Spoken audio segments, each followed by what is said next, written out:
திராவிட முன்னேற்ற கழகத்தின் எம்எல்ஏக்கள் ஆலோசனை கூட்டம் தொடங்கி நடைபெற்று வர்றதை நம்ம பார்த்தோம். அதில் 4 முக்கிய தீர்மானங்கள் நிறைவேற்றப்பட்டிருப்பதாக நமக்கு தகவல் கிடைக்கிறது. அரசியல் முடிவுகளை எடுக்க திமுக தலைவர் ஸ்டாலின் அவர்களுக்கு முழு அதிகாரம் வழங்கி முதல் தீர்மானம் நிறைவேற்றப்பட்டிருக்கிறது அப்படின்னு புரிந்து கொள்கிறோம். இந்த பரபரப்பான அரசியல் சூழ்நிலையில் தமிழ்நாட்டில் யார் ஆட்சி செய்ய போகிறார் அப்படிங்கிற பெரும் கேள்விக்குறி எழுந்திருக்கக்கூடிய நிலையில் ஒரு நிலையற்ற தன்மை இதுவரைக்கும் தமிழ்நாட்டில் இது மாதிரி உருவானதில்லை. அந்த மாதிரி ஒரு வரலாற்றில் இல்லாத ஒரு நிலை தற்போது உருவாகி இருக்கக்கூடிய இந்த தருணத்தில் திமுகவினுடைய எல்லா அரசியல் முடிவுகளையும் என்ன அரசியல் முடிவு வேணாலும் எடுக்கலாம்ங்கிற முழு அதிகாரம் திமுக தலைவர் திரு ஸ்டாலின் அவர்களுக்கு வழங்கப்பட்டிருக்குன்னு பார்க்கிறோம். நம்முடைய செய்தியாளர் ரமேஷ் கூடுதல் விவரங்களோடு இணைகின்றார். 4 தீர்மானங்கள் என்னென்ன ரமேஷ், விரிவா சொல்லுங்க.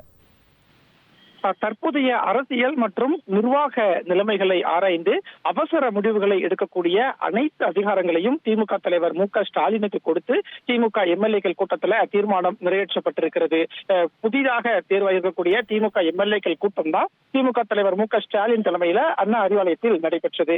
இந்த கூட்டத்தில் 4 தீர்மானங்கள் நிறைவேற்றப்பட்டிருப்பதை பார்க்க முடிகிறது. முதலாவதாக தமிழ்நாட்டு மக்களுக்கும் கூட்டணி கட்சி இயக்கங்களுக்கும் நன்றி தெரிவித்து தீர்மானம் நிறைவேற்றப்பட்டிருக்கிறது. அதே மாதிரி மிக முக்கிய தீர்மானமா இல்ல என்ன தீர்மானம் இருக்கு அப்படின்னா, திமுக தலைவருக்கு முழு அதிகாரம் கொடுக்கப்பட்டிருக்கு. பெரும்பான்மை இல்லாத வகையில முடிவுகள் வந்திருக்கிறது. இது நெருக்கடியான சிக்கலான காலகட்டம் அப்படின்னு ஒரு தீர்மானம் நிறைவேற்றப்பட்டிருப்பதை பார்க்க முடிகிறது. அந்த தீர்மானத்துலதான் இன்னொரு தேர்தலுக்கு தமிழ்நாடு தயாராக இல்லாத நிலையில தமிழ்நாட்டில் நிலையான ஆட்சி அமைய வேண்டும் என்பதே நமது முதன்மையான நோக்கம் என்று சொல்லப்பட்டிருக்கு. அதே வேளையில திராவிட இயக்கத்தின் கொள்கைகளுக்கு ஊர் விளைவிக்கும் மதவாத சக்திகளுக்கு இடமளிக்க கூடாது என்பது உள்ளிட்டவற்றையும் பரிசீலித்தாக வேண்டிய கட்டாயத்துல இருக்கிறோம் அப்படின்னு திமுக சார்பில் தீர்மானம் நிறைவேற்றப்பட்டிருப்பதை பார்க்க முடிகிறது. கடந்த 5 ஆண்டு காலத்துல திராவிட முன்னேற்ற கழகம் அரசு செயல்படுத்திய திட்டங்கள் அப்படியே தொய்வின்றி தொடர்ந்தால்தான் தமிழ்நாடு அதே வேகத்துல வளர்ச்சியை தக்க வைக்க முடியும். இதுதான் நம்முடைய விருப்பம் அப்படின்னு திமுக எம்எல்ஏக்கள் கூட்டத்தில் தீர்மானம் நிறைவேற்றப்பட்டிருப்பதை பார்க்க முடிகிறது. தற்போதைய சூழல்ல உருவாகும் அரசியல் நிர்வாக நிலைமைகளை ஆராய்ந்து அவசர முடிவுகளை உடனடியாக எடுக்கக்கூடிய அனைத்து அதிகாரங்களையும் திமுக தலைவர் மு க ஸ்டாலினுக்கு வழங்கியிருப்பதாக திமுக எம்எல்ஏக்கள் அனைவரும் ஒருங்கிணைந்து ஒரு தீர்மானம் நிறைவேற்றிருப்பதை பார்க்க முடிகிறது. அதே மாதிரி காங்கிரஸ் கட்சிக்கு கண்டனம் தெரிவித்து ஒரு தீர்மானம் நிறைவேற்றப்பட்டிருக்கிறது. அதாவது மதசார்பற்ற முற்போக்கு கூட்டணியில் இருந்து விலகுவதாக அகில இந்திய காங்கிரஸ் கட்சி எடுத்த நிலைப்பாடு கடும் கண்டனத்துக்குரியது என்று திமுக சார்பில் சொல்லப்பட்டிருக்கு. அந்த தீர்மானத்தில் குறிப்பிடப்பட்டிருக்கிறது. காங்கிரஸ் கட்சி தனது பழைய குணத்தை மாற்றிக்கொள்ளவில்லை என்பதையே இது எடுத்துக்காட்டுகிறது என்று திமுக சொல்லியிருக்கிறது. ஒரு மாநிலங்களவை இடத்தையும் 28 சட்டமன்ற தொகுதிகளையும் திமுக தலைமையிலான கூட்டணியில் காங்கிரஸ் கட்சி பெற்றது.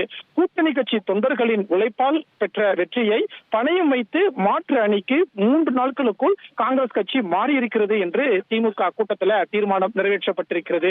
கூட்டணி பேச்சுவார்த்தை நடந்து கொண்டிருந்த போதே கூட்டணிக்கு எதிரான கருத்தை காங்கிரஸ் கட்சியினர் சொன்னதை காங்கிரஸ் கட்சி தடுக்கவும் இல்லை, கண்டிக்கவும் இல்லை என்று திமுக சார்பில் தீர்மானம் நிறைவேற்றப்பட்டிருப்பதை பார்க்க முடிகிறது.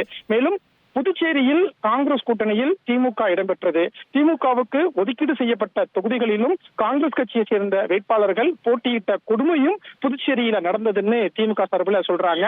அதைவிட கொடுமை என்ன என்றால், அப்படி போட்டியிட்ட வேட்பாளர்கள் அதன் தலைவரை சந்தித்து வாழ்த்து பெற்ற காட்சியும் நடந்ததுன்னு புதுச்சேரி தேர்தலை சுட்டிக்காட்டியும் இன்றைக்கு திமுக தீர்மானம் நிறைவேற்றியிருப்பதை பார்க்க முடிகிறது. தேர்தலுக்கு பிறகு அல்ல, தேர்தல் நடக்கும் போதே உண்மையாக நடந்து கொள்ளாத கட்சி தான் காங்கிரஸ் கட்சி அப்படின்னு திமுக தரப்புல ஒரு கண்டனம் விமர்சனம் வந்திருக்கிறதையும் பார்க்க முடிகிறது. அதையெல்லாம் பொறுத்து கொண்டுதான் பெருந்தன்மையோடும் பொறுப்போடும் நடந்து கொண்ட திமுக தலைவர் நேரில் வந்து வெற்றி பெற்றதற்காக ஒரு நன்றியை கூட காங்கிரஸ் கட்சி தெரிவிக்கவில்லை என்றும், முதுகில் குத்தி மிகப்பெரிய துரோகத்தை காங்கிரஸ் கட்சி செய்திருக்கிறது அப்படின்னு காங்கிரஸ் கட்சிக்கு கண்டனம் தெரிவித்து தீர்மானம் நிறைவேற்றப்பட்டிருப்பதை பார்க்க முடிகிறது.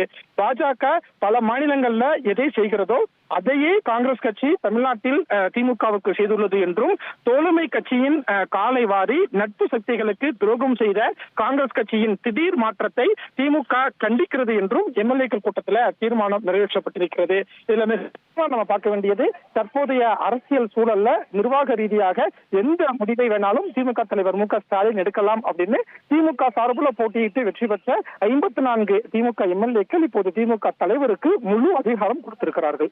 1,28,00,000 மனங்களை வென்ற தந்தி டிவி யூடியூப் சேனல். தவிர்க்க முடியாத தம்ப்நெயில், கலக்கலான கான்டென்ட்ஸ். நீங்களும் இந்த குடும்பத்தில் இணைய இப்பவே சப்ஸ்கிரைப் பண்ணுங்க. அசுரபலம் கொண்ட எங்கள் டிஜிட்டல் கரங்களில் உங்கள் விளம்பரங்களை சேர்க்க வாட்ஸ்அப் பண்ணுங்க. 8939888838. Email advttv@dttv.in.